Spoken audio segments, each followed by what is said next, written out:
तुमचा अनुग्रह लादलो पावन झालो चराचरी एका जनार्दनी तुमचा दास तयाची आस पुरवावी तुमचा अनुग्रह लादलो पावन झालो चराचरी पावन झालो चराचरी पावन झालो चराचरी. श्री गणेशाय नमः. श्री सरस्वते नमः. श्री गुरुभ्यो नमः. श्री ज्ञानेश्वर भगवान विष्णु. श्री रुक्मिणी पांडुरंगाभ्यो नमः. माऊली महाविष्णू श्री ज्ञानेश्वर भगवान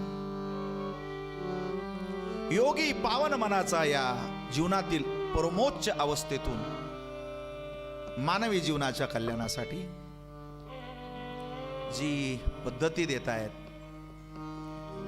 ती त्रिभुवनामधील सुंदर सिस्टीम आहे. देव माझा आहे आणि मी देवाचा आहे हा भाव वृंदिगत झाला तर दुःख कधी होणारच नाही. अमृत अनुभवाच्या लहरी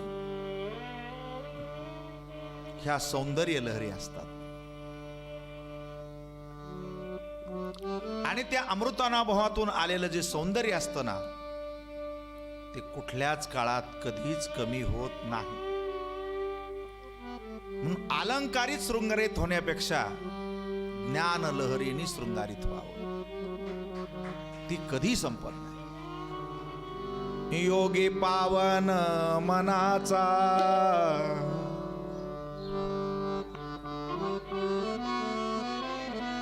ही ताकद आहे.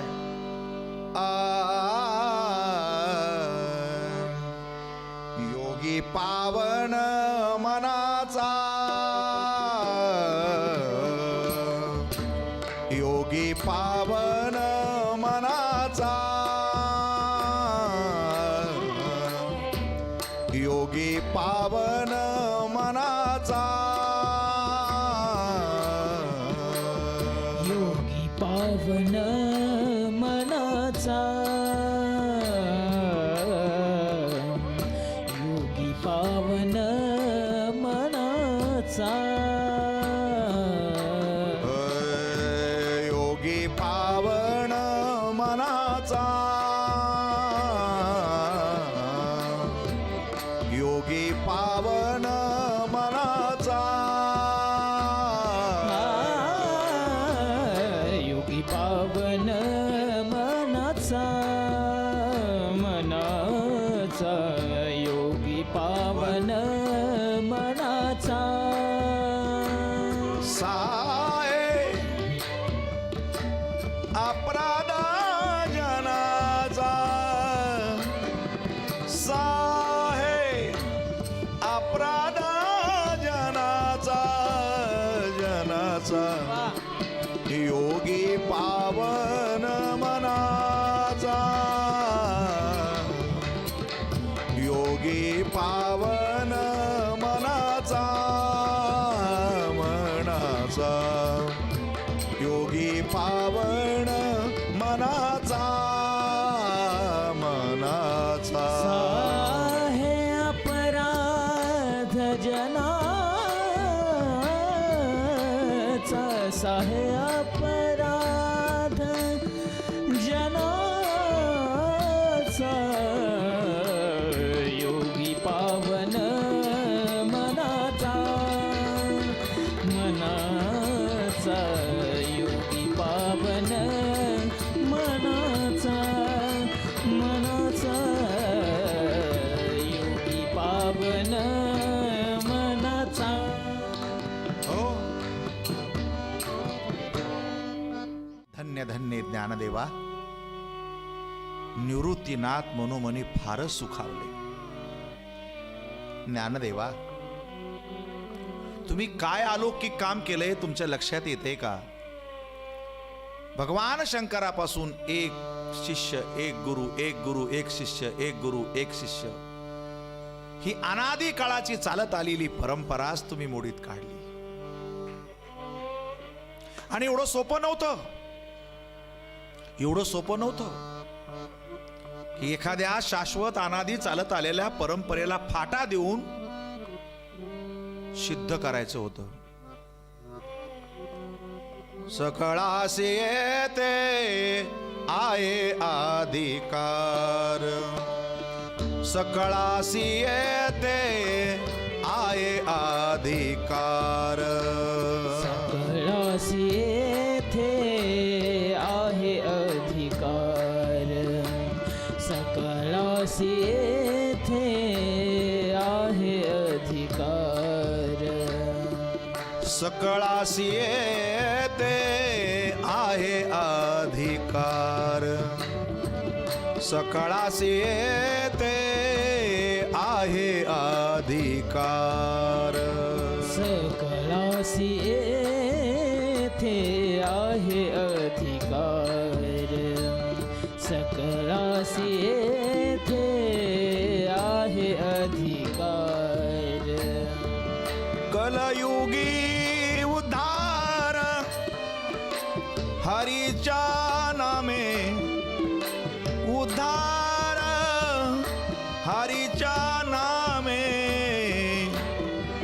येथे आहे अधिकार, सकळासी येते आहे अधिकार, सकळासी येते आहे अधिकार, आहे अधिकार, आहे अधिकार. सज्जन हो, आपण ऐकत आहोत शुभम प्रोडक्शन जी टॉकीजच्या माध्यमातून कैवल्य चक्रवर्ती संत सम्राट श्री ज्ञानेश्वर महाराजांच्या हृदयीचे योगी पावन मनाचा हे भाव, हे भावदर्शन शुद्ध अंतकरणातील आपल्या सगळ्यांच्या मनामनातील द्वेष मत्सर पूर्णपणे नष्ट करून आपण सर्व किंबहुना सुखी व्हावेत, हीच या कथेच्या पाठीमागची भावना आहे. काय ज्ञानेश्वर महाराजांची क्रांती आहे लक्षात यावी. आतापर्यंत एक गुरु आणि एक शिष्य असायचा, आणि आताही तेच आहे. तुम्ही कुठल्याच क्षेत्रात, अधिकारी क्षेत्रात तुम्हाला लोक बसू देणार नाही. अरे पहिलीच्या वर्गात तुम्हाला बसू देणार नाही, कारण तुमचा आता पहिलीत जायचा काय राहिला नाही, अधिकार राहिला नाही. तुम्हाला कॉलेजमध्ये बसू देणार नाहीत, तुमचं ऍडमिशनच होणार नाही. तुम्हाला कुठेच लोक बसू देणार नाहीत, पण जगामध्ये एकच जागा अशी आहे जिथं कोणी उठूनच देत नाही, ती म्हणजे वारकरी संप्रदायाचं भजन कीर्तन. आमचा जियारच तसा आहे. यारे यारे लहान थोर, याती भलते नारी नर,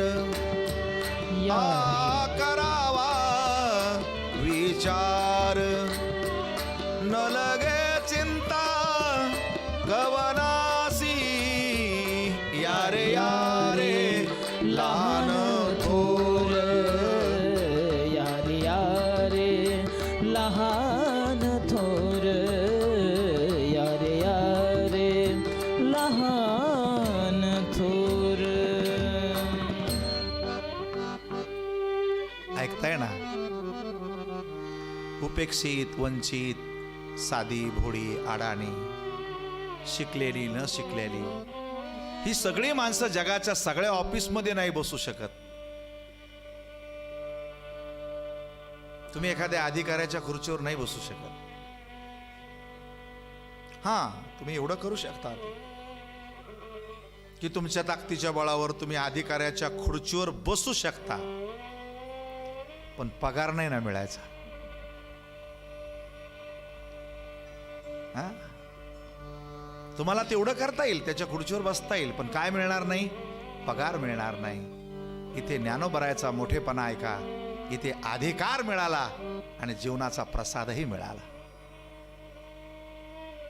ही जागा खूप मोठी आहे. ज्ञानोबराया, तुम्ही सगळ्यांसाठी हे खुल्लं केलंय. कोणी शिकू शकतो आजच्या काळामध्ये.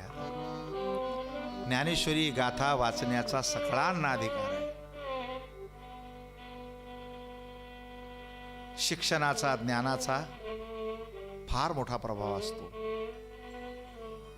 एक सांगू तुम्हाला, तुमच्या जीवनात जर काही बदल करून घ्यायचे असतील तर ते फक्त ज्ञानानेच होऊ शकतात, बाकी कशा नाही.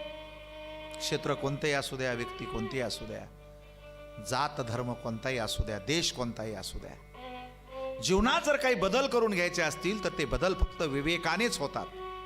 तुम्हाला कशाचं आणि कशाचं ज्ञान असणं गरजेचं आहे. त्या ज्ञानावर तुम्ही जगू शकता. म्हणून हे ईश्वरीय ज्ञान आहे. त्याच ग्रंथाचं नाव आहे ज्ञानेश्वरी आणि ते सांगणारे आहेत ज्ञानेश्वर. जशी जशी अवस्था असते तशी तशी त्या माणसाचे भाव तरंग तयार होत असतात. आपले विचारच किती बारीक आहेत. खावे प्यावे ल्यावे बरवे असावे सदैव. चांगलं खावं, चांगले कपडे ल्यावं, नटावं, चांगलं दिसावं, यापेक्षा काय आपल्याला. सरड्याची दाव कुंपणापर्यंत. कारण आपले सगळे कनेक्शन भावाशी जोडलेले आहेत. एक तर तुम्हाला कुठं मान मिळवायचा असतो, नाही तर तुम्हाला चांगलं दाखवायचं असतं, नाही तर चांगलं दिसायचं असतं. असतंय बोगस आणि दाखवितंय चांगलं, याच्यातच माणसं बेजारी. एक श्रीमंत नवरा बायकोचं जोडपं होतं, फार श्रीमंत. दैववशात त्यांना काही लेकरू बाळ झालं नाही. संपत्तीला अंत नाही. काय सिस्टीम असते देवाची देव जाणे. जिथे संपत्ती संपत नाही तिथं खायला कोणी नाही, आणि ज्या घरात नीट मीठ येळेवर येत नाही तिथली माणसं घरात मावत नाही. नवस करा, सायस करा, दवाखाने करा, काय बाळबीळ होत नाही. इथं सालाला एक कपड्याची सोय नाही, खायची सोय नाही. काय सिस्टीम आहे देवाची. पर काही घरी अशी पद्धत आहे की लेकरू झालं कीच काचेत ठेवावं लागतं. 25-30 हजार रुपये बिल आल्यावरच ते श्वास घेतो. काय पुण्य म्हणाव. चुकून जर कथेत आणलं तर तीर्थ घेतलं तर सर्दी होती ना आरती घेतलं तर गरमी होती. 10-10 हजाराचं बिल येऊस तर त्यांची सर्दी पडसे जात नाही. काय म्हणावं त्यांना. काय भगवंताची सिस्टीम आहे. काय माणसं असे त्यांचं सिजर नाही, डिलेव्हरीची सोय नाही, कातबोळा नाही, बाळंत काढायची बाटली नाही, टीटीचं इंजेक्शन नाही, अंगाला नीट कपडे नाही, दिवसभर भिजायचं, सर्दी पडसं काही लागायचं. असं दोन्ही नाकाने श्वास गेला की गेलं त्याचं सर्दी पडसं, काही होत नाही त्याला. देही आरोग्य नांदते भाग्य नाही या परते.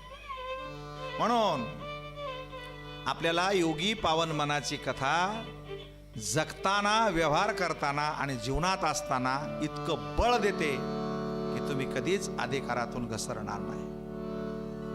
तो अधिकार ज्ञानोबरायाने दिला. ज्ञानोबरायाने आपल्याला अधिकार दिला म्हणूनच आज हे सगळे या मंचावर येऊन बसलेत आपल्या सर्वांच्या पाठीमागं. आणि मी तुमच्या समोर येण्याचं कारण मी नसून, देव धर्म देश तुम्ही नसून, केवळ ज्ञानेश्वर महाराजामुळे आम्ही तुमच्या समोर आलो. नाही तर लोक दुसऱ्याला चांगलं म्हणतच नाही.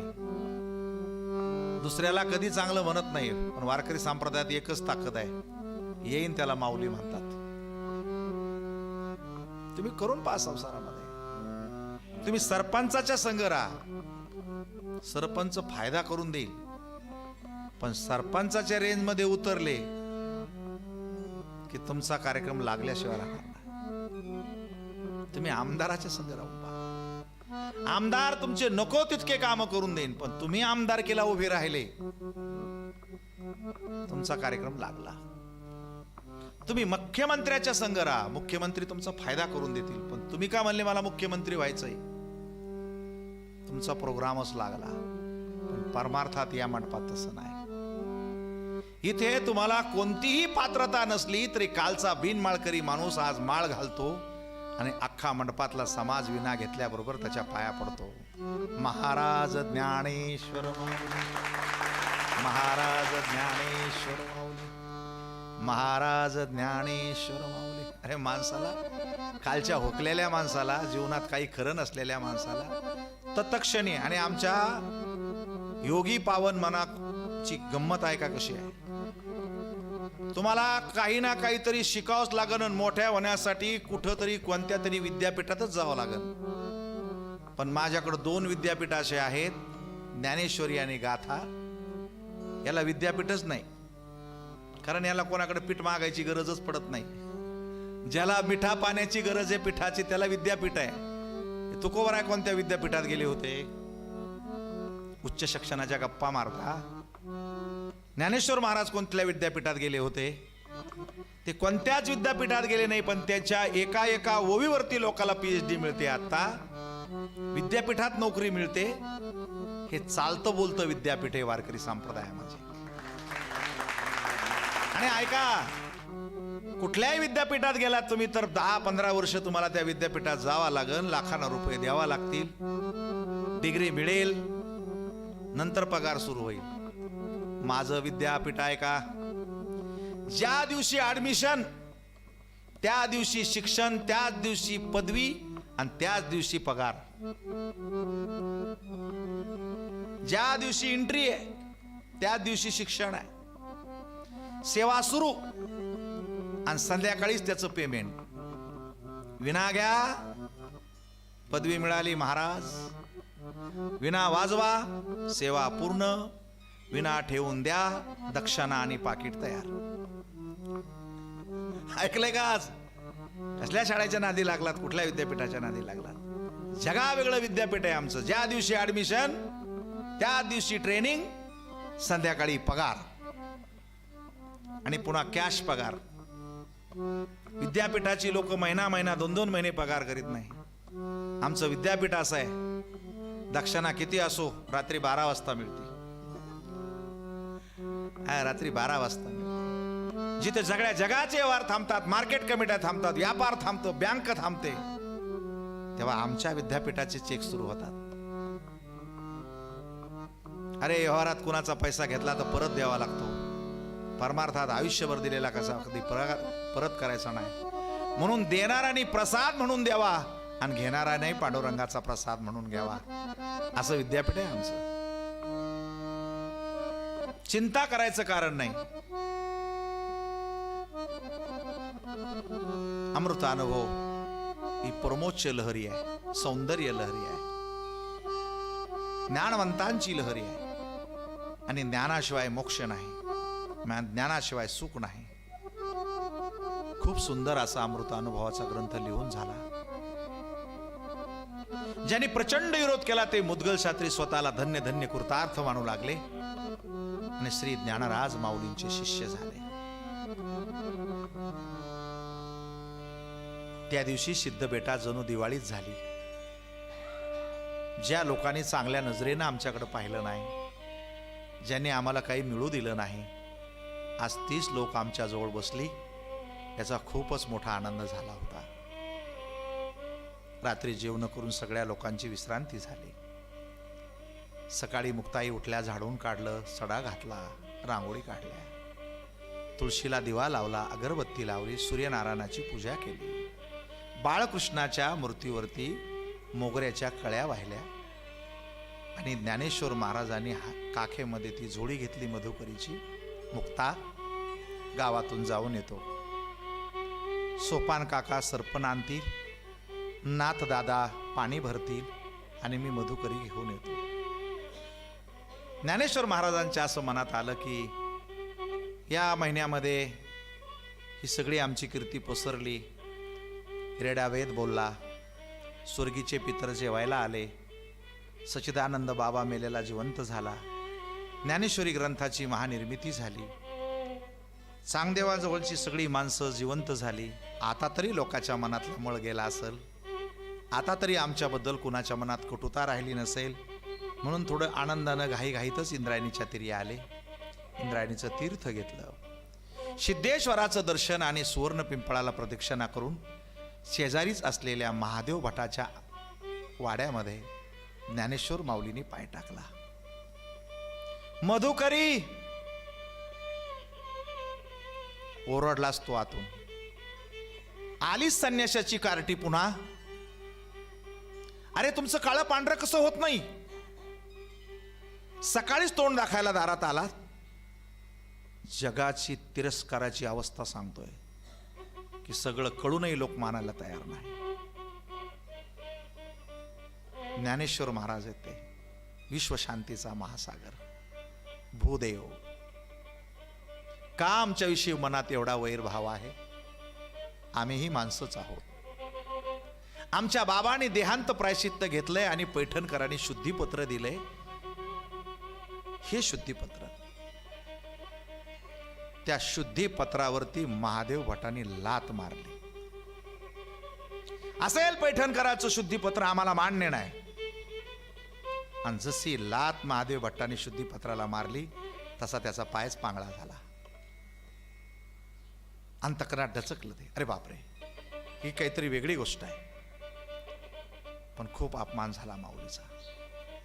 मन विषण्ण झालं. कोण जाणे, पण मनात असं आलं, जगाशी किती चांगलं वागलं, लोक आपला गुणधर्म सोडणार नाहीत का? आमचं मुख पाहिल्यानं लोकांची कामं बिघडणार असतील तर आजपासून हे तोंड लोकाला दाखवणं नको म्हणू. ज्ञानोबरायने दोन्ही हाताने असं डोळे झाकून घेतले. हे ईश्वरा, काय पाहायचं अजून बाकी राहिले?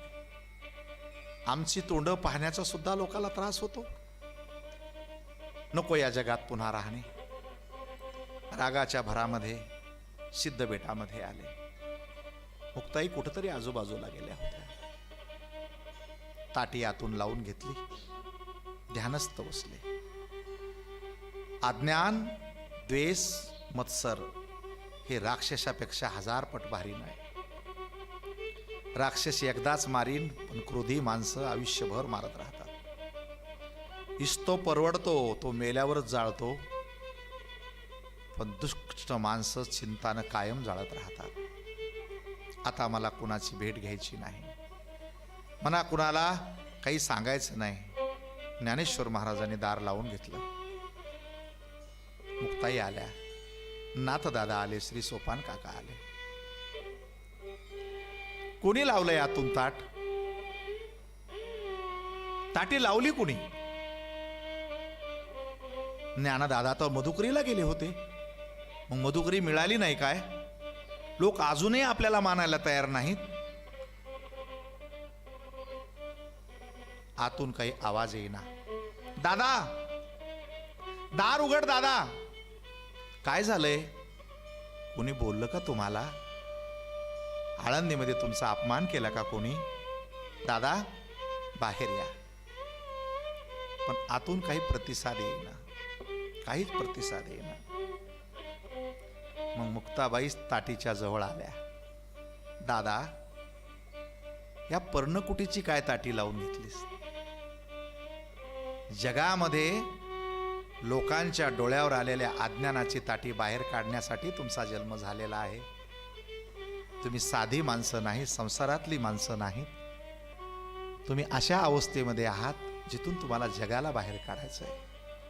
दादा, योग्यांच्या विश्रांती स्थानाला चिरकाल शांती देणारे तुम्ही, हिमालय एवढे मोठे साधू, तत्वज्ञानाचं महाशिखर, तुम्हाला राग यावा आश्चर्याचीच गोष्ट आहे. दादा, ताटी उघडा, कारण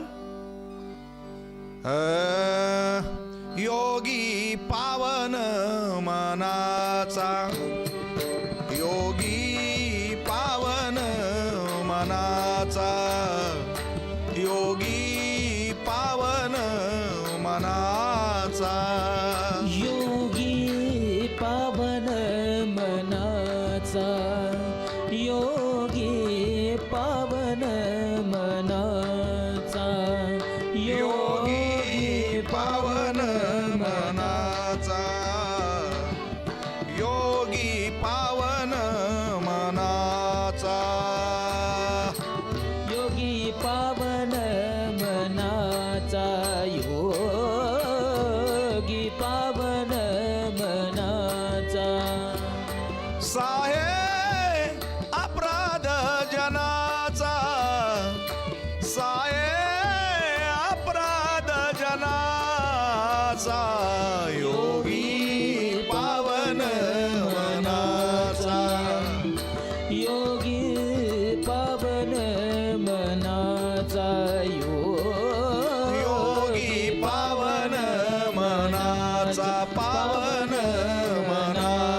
पावन मनाचा.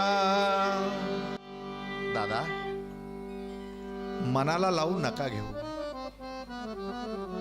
तुम्ही योगी आहात. योग्याचं मन पावन झालेलं असतं. आपल्या दर्शनाने सुद्धा लोकाला सुख समाधान देणारी आपण ज्ञानाची मूर्ती आहात. हे जग किती तापून तापून तापून लाल जरी झालं ना, संती सुखे व्हावे पाणी. योगी पावन मनाची ही साधना काय देऊन जाते? शिका आणि अंमलात आणा. कधी राग करू नका. कारण विस्तवाने नगर जाळली, माणसं जाळली, जंगल जाळली, अग्नी सगळं काही जाळू शकतो. पण अग्नीची आणि पाण्याची भेट झाली ना, त्या अग्नीच्या अंगाचा लाल सुद्धापणा राहत नाही. तो लालपणा जातो. लालपणा तर जातोच जातो, पण त्याचे चक्क काळे कोळशे होतात. विश्वरागे झाले वन्नी, संती सुखे व्हावे पाणी. आपण शांत राहायचं. का शांत राहायचं? कारण सांगतो मी तुम्हाला. शांततेत जितकी ताकद आहे ना, शास्त्राने काही उगच नाही सांगितलं. अशांतस्य कुतः सुखम. अशांत माणसं सुखी होऊ शकत नाही. आज एकच ऐका या कथेतून, फक्त कुणावर राग करू नका. कारण ज्याच्या डोक्यात राग येतो त्याच्या 70-80 पेशी 24 तास काम करत नाही. क्रोधात भवति सम्मोह, सम्मोहात स्मृती विभ्रम, स्मृतिभंशात बुद्धिनाशो, बुद्धिनाशात प्रणश्यति. तुकोबराय तेच सांगतात. शांती परते नाही सुख, एरावगेची दुःख. विश्वरागे झाले वन्नी, संती सुखे व्हावे पाणी. विश्वपट ब्रह्मदोरा, ताटी उघडा ज्ञानेश्वरा. दादा, कोणावर रागवलात? मला माहिती आहे, मारल्यापेक्षा शब्दाचे घाव हे खोलवर जात असतात.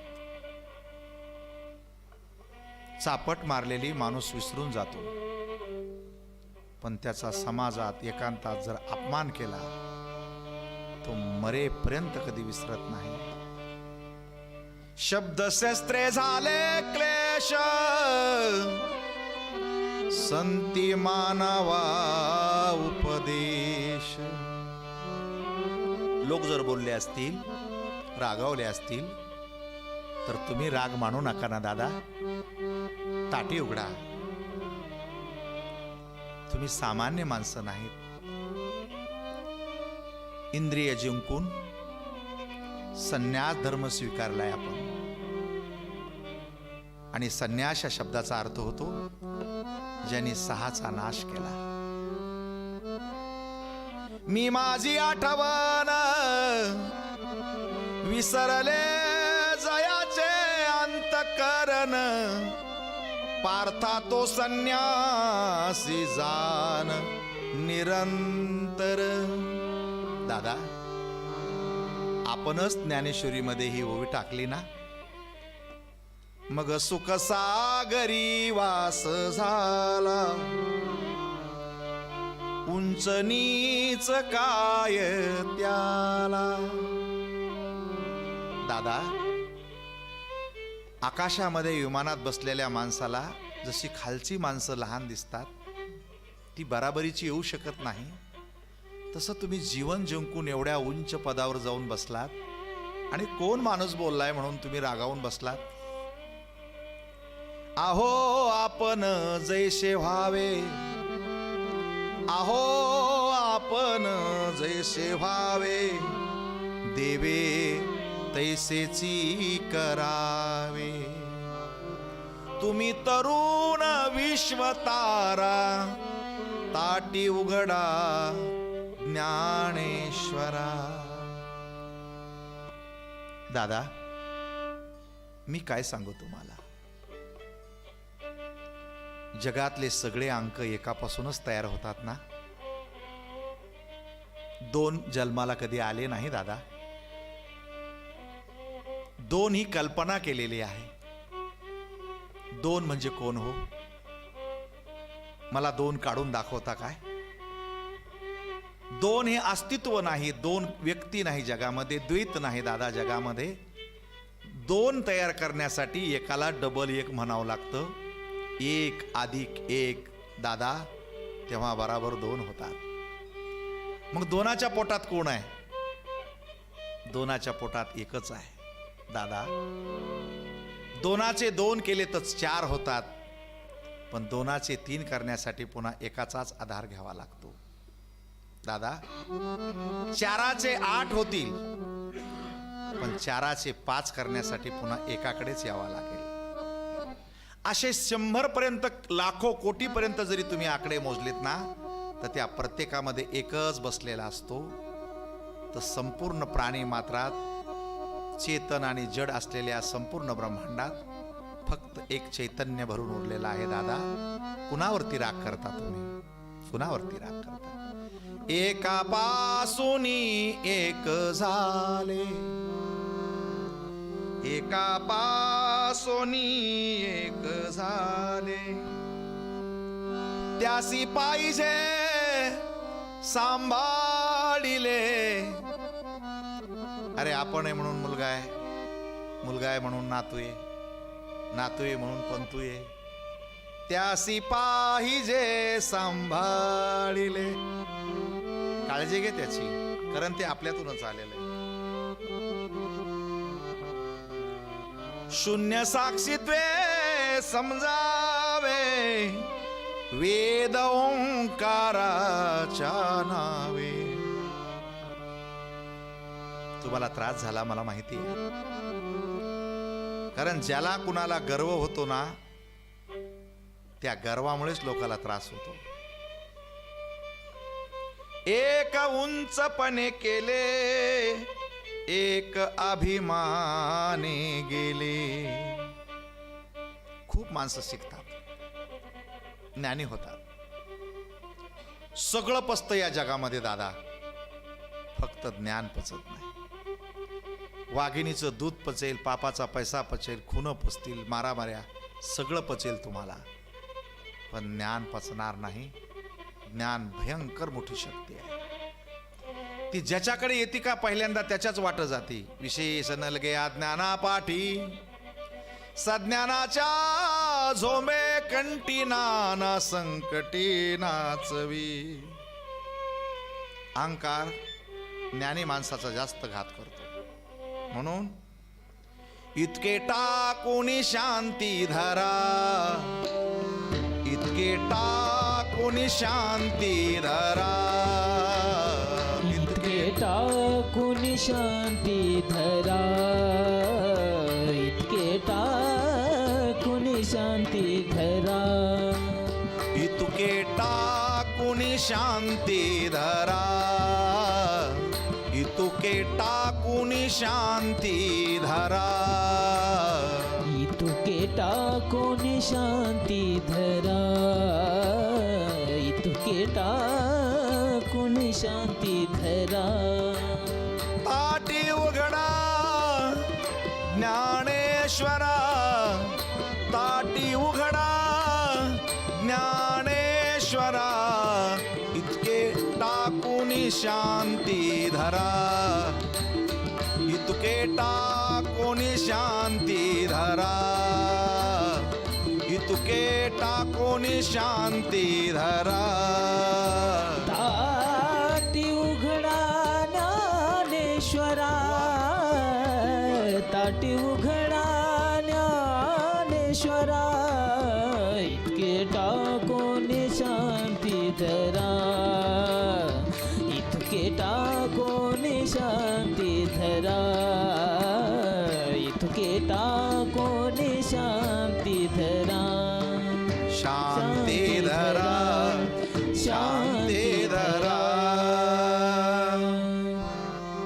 मुक्ताईंना वाटलं मी असं बोलल्यावर दादांचा राग जाईल आणि ते ताटी उघडतील, पण ते क्रोध मालात बसले होते. राग एकदा आला ना, तो राग शांत व्हायला खूप वेळ लागतो. चहा उकळला ना, त्याला थंड व्हायला जसा वेळ लागतो, तसं क्रोधाग्नी प्रगट झाला की शांत व्हायला वेळ लागतो. ज्ञानेश्वर महाराज ताटी उघडत नाही म्हणून पुन्हा मुक्ताईंना अजून जरासा राग आला. लहान बहीण होती. ऐकू येत नाही वाटतं माझा आवाज तुम्हाला? संन्यास घेऊन भगवी वस्त्र धारण केलीत तुम्ही. सुखाचा सर्वस्वाचा त्याग करून अंगावरती साधूची कपडी घातली. मग ही काय लोकाला दाखवायला काय? कोण बोलू शकतो ज्ञानेश्वर महाराजांना एवढं? फक्त आईसाहेब मुक्ताबाई.